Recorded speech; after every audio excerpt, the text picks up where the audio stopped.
ये कहानी नीलमपुर गांव की है, जहाँ के लोग बहुत ही प्यारे थे।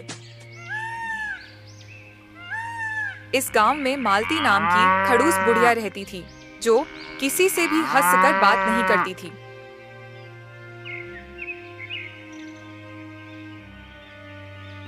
उसने अपने घर के आगे एक इमली का पेड़ लगाया था। उसके पेड़ की इमली बहुत स्वादिष्ट थी और गांव का हर इंसान उसको खाना चाहता था। मगर मालती बुढ़िया पेड़ के नीचे पलंग लगाकर बैठी रहती, पूरा दिन या घर की खिड़की से चोरी देखती रहती कि कहीं कोई इमली तो नहीं ले रहा। मालती बुढ़िया पेड़ पर आए पक्षियों को भी भगा देती थी। चल हट हट, निकल जहाँ से। जाती नहीं क्यों तू? चल निकल जहाँ से।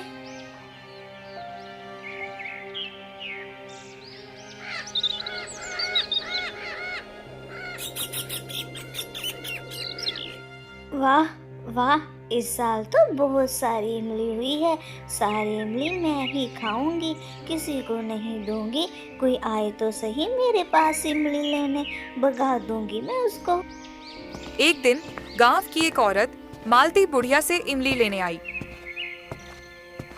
क्या हाल चाल है दादी? आज बाहर बैठी हो, थोड़ी सी इमली ही दे दो। बहुत मन हो रहा है इमली की चटनी खाने का। और मेरी बिटिया गुड़िया रानी भी मांग रही थी कि दादी की इमली की चटनी बना के खानी है, हमें थोड़ी सी इमली दे दो। ना ना, मैं तो इनमें से एक भी इमली नहीं दूंगी। अगर तुम्हें इमली खाने का इतना ही शौक है तो बाजार अपने पति को भेज के वहाँ से मंगवा के खा। मैंने तुम लोगों के लिए थोड़ा ना इमली लगाई है। मगर दादी, पेड़ में तो इस बार बहुत सारी इमली हुई है, थोड़ी सी दे दोगी तो क्या हो जाएगा? मेरे लिए नहीं तो मेरी बिटिया रानी के लिए ही दे दो, वो तो तुमसे कितना प्यार करती है। अच्छा, अब तुम मुझे बताओगी कितनी इमली हुई और कितनी नहीं? इस साल तो पेड़ में सबसे कम इमली हुई है, तो मैं लोगों में बांटती फिरूं क्या? जहाँ खड़ी होके बकवास मत करो, जाओ जाओ जहाँ से। वो वहाँ से चुपचाप चली गई।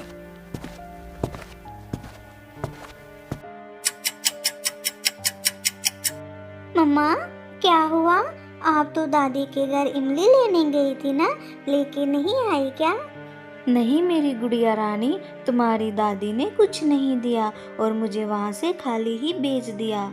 दादी हमेशा ऐसे क्यों करती है? वो क्यों खुश नहीं रह सकती? थोड़ी सी ही तो इमली देनी थी। अब मैं क्या ही बोलूं गुड़िया, चलो अभी जो भी बना है उससे ही खाना खाकर सो जाना। गुड़िया बहुत उदास हो गई और बाहर आकर बैठ गई। तब उसकी सहेली कनिका आई। क्या हुआ गुड़िया? क्यों ऐसे परेशान बैठी हो और मुंह भी बहुत उतरा हुआ है? कुछ हुआ है क्या? मेरी माँ दादी के घर इमली लेने गई थी, मगर दादी ने इमली देने से मना कर दिया। मेरा बहुत मन हो रहा था दादी के पेड़ की इमली खाने का, मगर दादी तो किसी को इमली देती ही नहीं है। तुम लोग खड़ूस बुढ़िया के घर इमली लेने जाते ही क्यों हो? चलो चलो, मैं तुम्हारे साथ चलती हूँ, देखती हूँ भला कैसे वो खड़ूस बुढ़िया इमली नहीं देती मेरी सहेली को। तुम परेशान मत हो बिल्कुल भी। है सच्ची? तुम मुझे वो इमली ला दोगी? मगर दादी ने अगर हमें मारा तो? वो तो पक्षियों को भी डंडे से मार के भगा देती है, तो हमें कैसे छोड़ेगी? हमें भी तो चोट लग सकती है ऐसे। ओहो, मेरे होते हुए क्यों परेशान हो रही हो तुम? मैंने बोला ना, मुझे सब पता है कैसे क्या करना है। चलो तुम। अच्छा ठीक है, मैं तुम्हारे साथ चलती हूँ, मगर ध्यान रखना अगर वो दादी ने हमें देख लिया तो कहीं हमें डंडे से ना मारे। चलो चलते हैं, जल्दी जल्दी इमली लेके घर वापस आते हैं।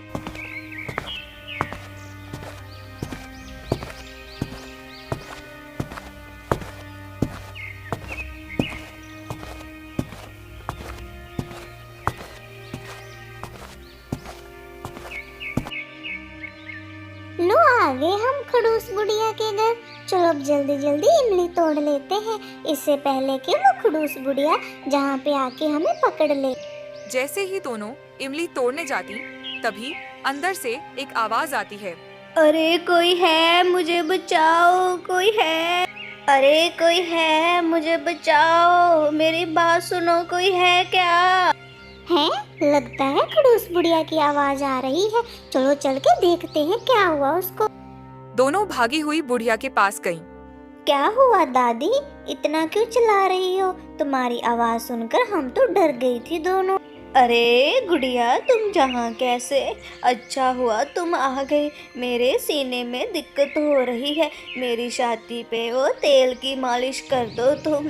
दोनों ने मालती बुढ़िया का बहुत अच्छे से ख्याल रखा। तुम दोनों का भगवान भला करे। आज तुम दोनों न आती तो मेरी तो जान नहीं बच पाती। मुझे पता है तुम चोरी इमली लेने आए हो, मगर अब चोरी करने की कोई जरूरत नहीं। जाओ अभी बाहर और इमली तोड़ लो, जितनी खानी है उतनी ही खाओ।